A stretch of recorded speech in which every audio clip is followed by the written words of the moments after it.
چی شده کارن؟ لطفاً گوشیتو جواب بده عزیزم. میدونم تو از قصد گوشیتو جواب نمیدی، ولی لطفاً با هم حرف بزن. لطفاً مطمئن باش از اینکه رابطه من باهات به هم زدم فقط افسوس میخورم. فقط افسوس.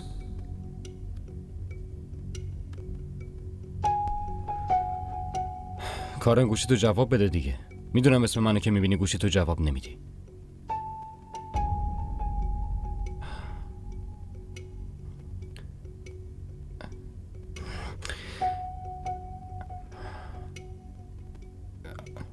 کارن من خیلی متاسفم. جلوی خواست و اراده خدا ما هیچ کاری نمیتونیم بکنیم.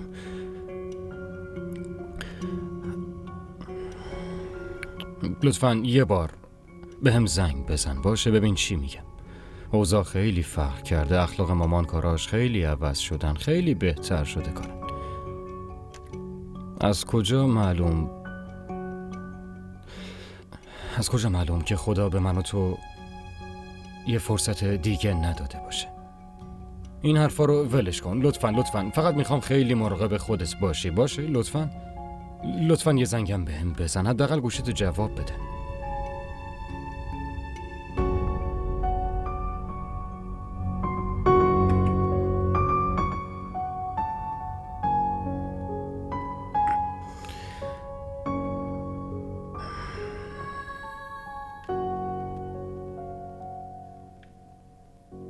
کارن خیلی متاسفم.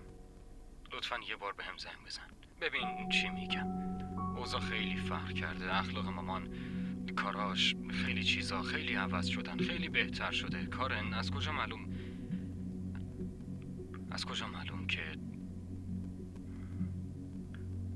که خدا به من و تو یه فرصت دیگه نداده؟ از کجا معلوم نداده باشه؟ این حرفا رو ولش کن لطفاً. فقط میخوام که خیلی مراقب خودت باشی. باشه لطفاً یه زنگم بهم بزن یا حداقل گوشیتو جواب بده.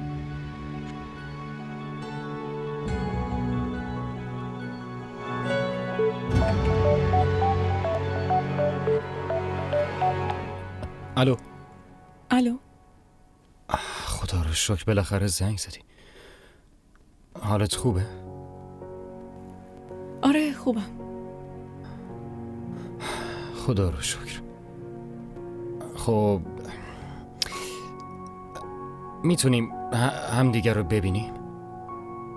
یه بار خیلی حرفای مهمی باید بهت بزنم. لطفاً. من؟ کارن؟ دخترم من یه لحظه میرم بیرون. دارم فکر میکنم از فردا برم مدرسه بهتره، مگه نه؟ چرا مرخصیمو هدر بدم؟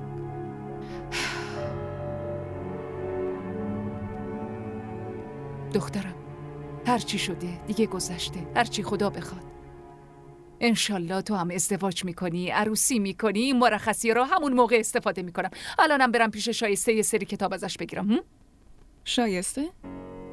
آره معلم مدرسه‌مونه، اونم رشتهش مثل منه، فقط ساعتامون فرق داره. نهایت یه ساعت طول میکشه. باشه؟